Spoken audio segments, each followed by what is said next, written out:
Ta parole est une lampe à mes pieds, une lumière sur mon sentier. Psaume 119, verset 105. La méditation.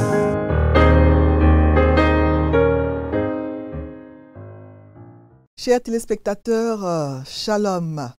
Bienvenue à l'émission La Méditation. J'espère que vous avez vos lecteurs de la Bible pour suivre avec nous, vos Bibles et éventuellement donc un stylo et un cahier pour prendre note et noter les versets que nous n'aurons pas le temps de lire pendant cette émission, des versets que nous allons citer mais que nous ne pourrons pas lire pendant cette émission. Alors, encore une fois, bienvenue à l'émission La Méditation. Nous allons commencer maintenant. Nous allons commencer ton œuvre. Nous allons glorifier ton nom et proclamer ta parole au monde, ô Seigneur. Envoie ta puissance sur nous et proclamer ta parole au monde, ô Seigneur. Envoie ta puissance sur nous. Oui, Seigneur, nous allons commencer maintenant à lire et méditer ta parole. Nous demandons que tu envoies ta puissance sur nous, que tu nous éclaires par ton Saint-Esprit pour que nous puissions en comprendre le sens profond. Au nom de Jésus. Amen. Alors, samedi 1er mars, déjà le mois de mars, vraiment l'année file à une vitesse affolante. Donc, pour le samedi 1er mars, le lecteur de la Bible, qui est le guide que nous utilisons pendant cette émission pour lire et méditer la parole de Dieu. Donc, pour le samedi 1er mars, le lecteur de la Bible nous propose le texte de Matthieu 13, Matthieu chapitre 13, les versets 24 à 30, puis les versets 36 à 43. Matthieu 13, 24 à 30. 36 à 43 et le titre que le lecteur donne à ce passage est « La bonne semence est livrée ». Je vais lire le texte. Matthieu 13, encore je répète le passage du jour, Matthieu 13, 24 à 30 et 36 à 43. Matthieu 13, je commence avec le verset 24. Il leur proposa une autre parabole et il dit: le royaume des cieux est semblable à un homme qui a semé une bonne semence dans son champ. Mais pendant que les gens dormaient, son ennemi vint, sema de l'ivraie parmi le blé et s'en alla. Lorsque l'herbe eut poussé et donné du fruit, l'ivraie parut aussi. Les serviteurs du maître de la maison vinrent lui dire: Seigneur, n'as-tu pas semé une bonne semence dans ton champ? D'où vient donc qu'il y a de l'ivraie? Verset 28. Il leur répondit: c'est un ennemi qui a fait cela. Et les serviteurs lui dirent: veux-tu que nous allions l'arracher? Non, dit-il, de peur qu'en arrachant l'ivraie, vous ne déraciniez en même temps le blé. Verset 30. Laissez croître ensemble l'un et l'autre jusqu'à la moisson. Et à l'époque de la moisson, je dirais aux moissonneurs: arrachez d'abord l'ivraie et liez-la en gerbe pour la brûler, mais amassez le blé dans mon grenier. Et ensuite, les versets 36 à 43. Alors il renvoya la foule et entra dans la maison. Ses disciples s'approchèrent de lui et dirent: explique-nous la parabole de l'ivraie du champ. Il répondit: celui qui sème la bonne semence, c'est le Fils de l'homme. Le champ, c'est le monde. La bonne semence, ce sont les fils du royaume. L'ivraie, ce sont les fils du malin. L'ennemi qui l'a semé, c'est le diable. La moisson, c'est la fin du monde. Les moissonneurs, ce sont les anges. Or, comme on arrache l'ivraie et qu'on la jette au feu, il en sera de même à la fin du monde. Verset 41. Le Fils de l'homme enverra ses anges qui arracheront de son royaume tous les scandales et ceux qui commettent l'iniquité et ils les jetteront dans la fournaise ardente, où il y aura des pleurs et des grincements de dents. Verset 43. Alors les justes resplendiront comme le soleil dans le royaume de leur Père, que celui qui a des oreilles pour entendre, entende. Matthieu 13, 26 à... Non, Matthieu 13 d'abord, les versets 24 à 30, ensuite les versets 36 à 43. La bonne semence est livrée. Alors Jésus est assis au bord de la mer de Galilée. Il est assis au bord de la mer de Galilée et il enseigne la foule qui est rassemblée là pour l'écouter. Il faut dire que Jésus n'était plus le bienvenu dans les synagogues. C'est pour ça qu'il prêchait souvent en plein air, sur les bords de la mer ou dans les maisons privées. Alors, le chapitre 13 de Matthieu contient l'un de ce qu'on a appelé les 5 longs discours de Jésus dans l'évangile de Matthieu. Celui-ci commence de la même manière que le sermon de Jésus sur la montagne où il a trouvé un endroit surélevé pour s'asseoir et être donc entendu pendant qu'il enseignait à une grande foule. On peut le lire donc dans Matthieu 5, 1. Donc la foule qui s'est rassemblée auprès de Jésus se tient selon le verset 2 sur le rivage, sur le bord de la mer.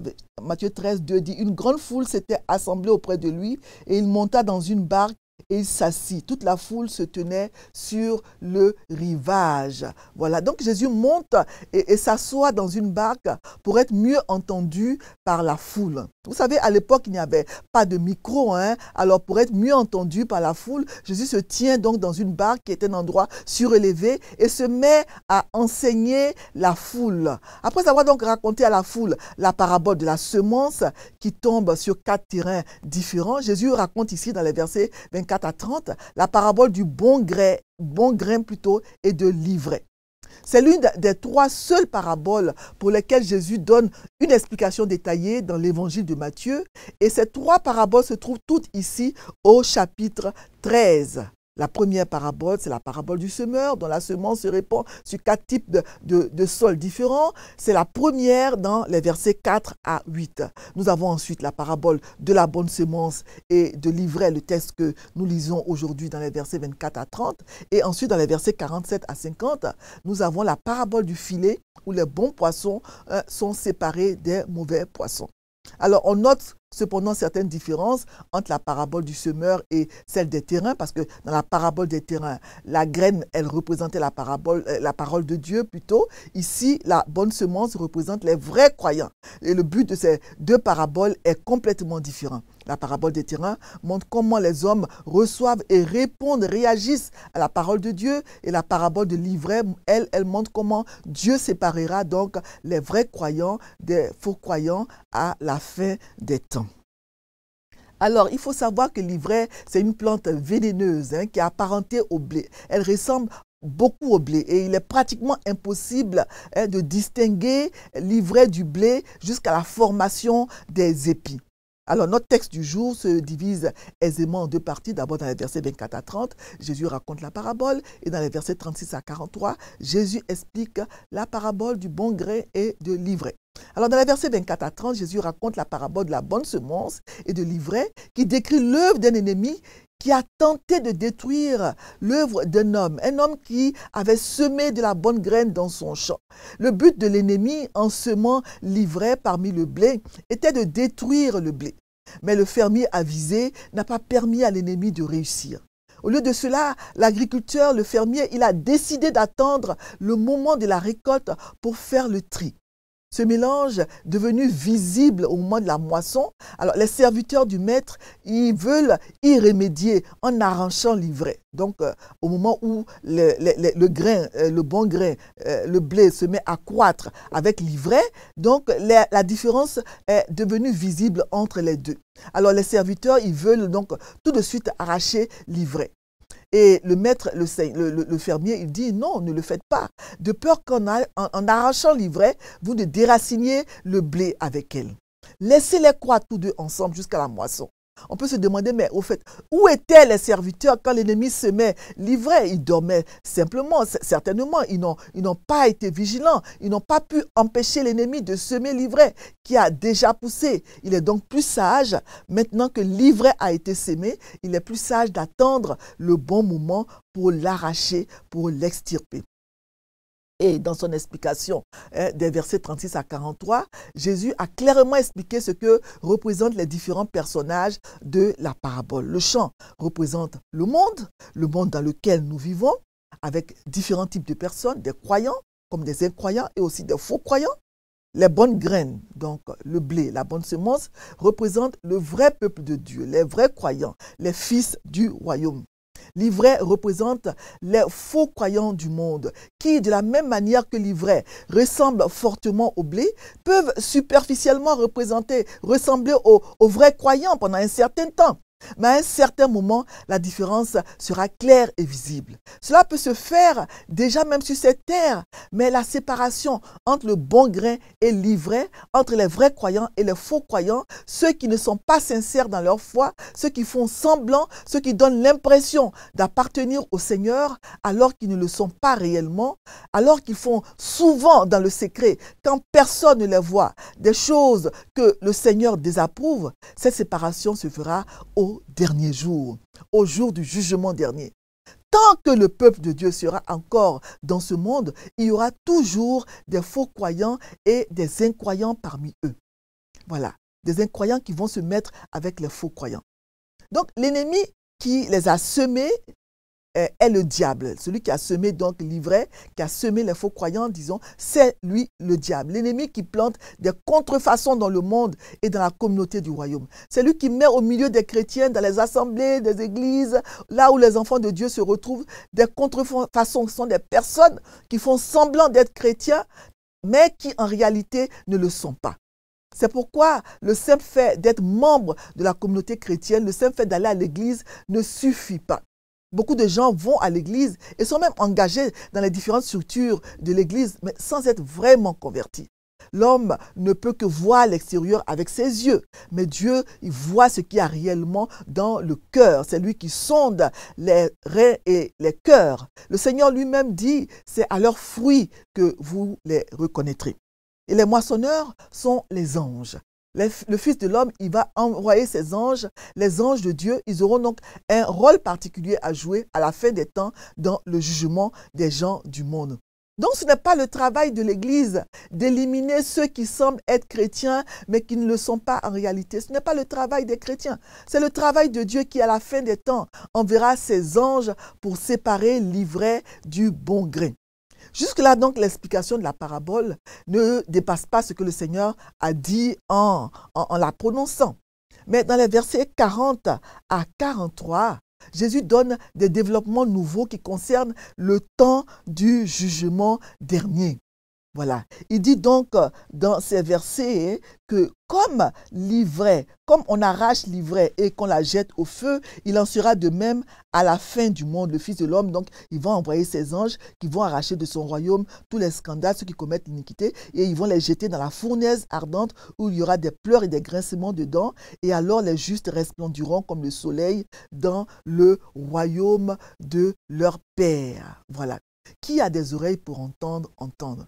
Donc, on voit ici que celui qui a été le semeur, après un long temps de patience, il va envoyer ses anges pour extirper, arracher, enlever de son royaume tous ceux qui ont été un sujet de scandale et qui ont fait semblant d'être des croyants.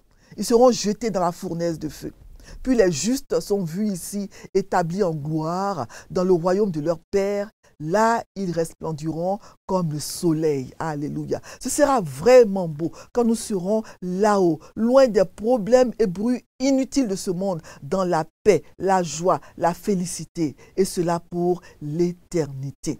Moi, j'y crois fermement et je ne veux pas rater ça pour rien au monde. C'est mon espérance, c'est ce qui fait ma joie et mon bonheur. Amen.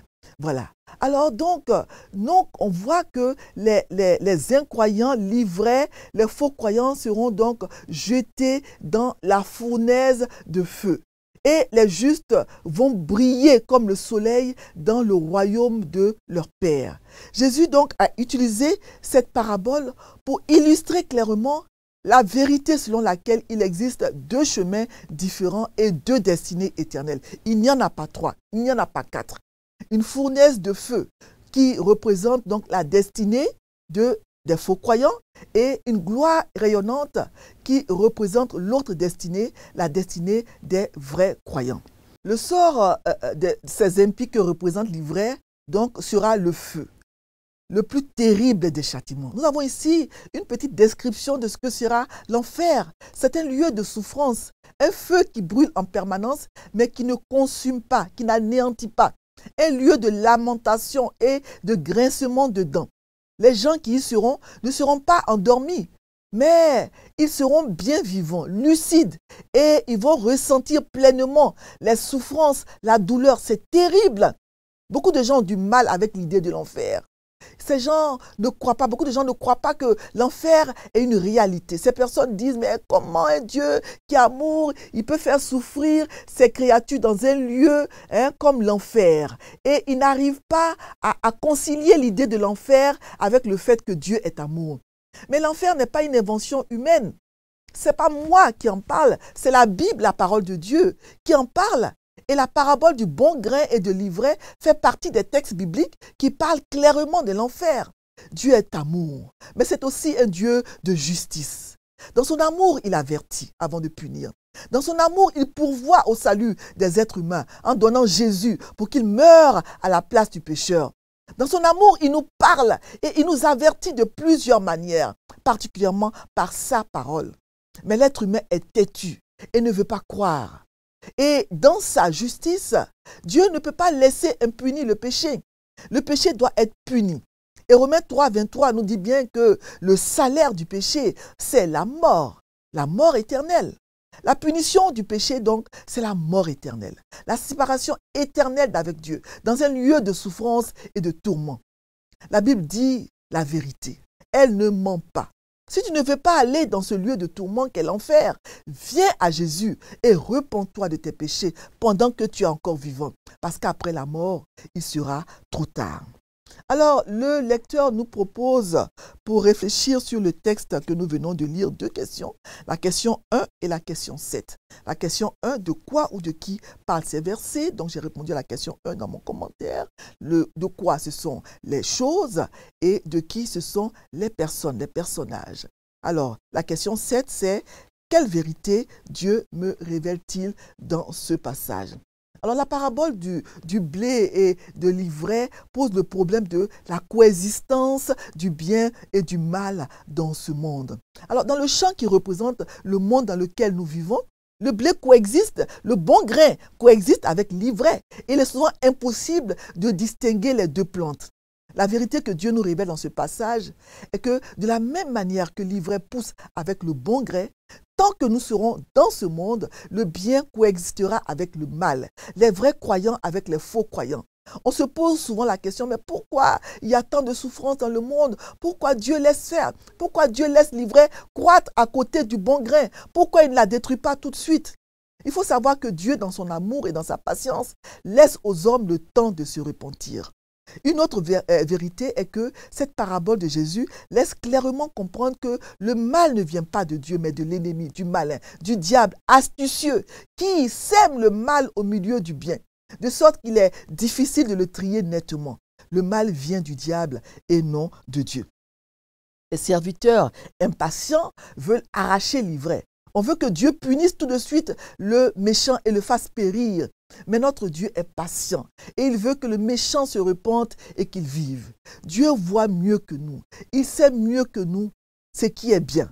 S'il laisse croître l'ivraie avec le grain, ce n'est pas par ignorance ou par laxisme. C'est tout simplement parce que le moment n'est pas encore venu. C'est le temps de la grâce. Nous sommes dans le temps de la grâce. C'est le temps de se repentir. Dieu, sans tenir compte des temps d'ignorance, annonce maintenant à tous les hommes qu'ils ont à se repentir, selon Acte 17. Dieu n'est pas indifférent au mal. Dieu dit dans Ézéchiel 18, 23, « Ce que je désire, est-ce que le méchant meurt? Ce que je désire n'est pas que le méchant meure.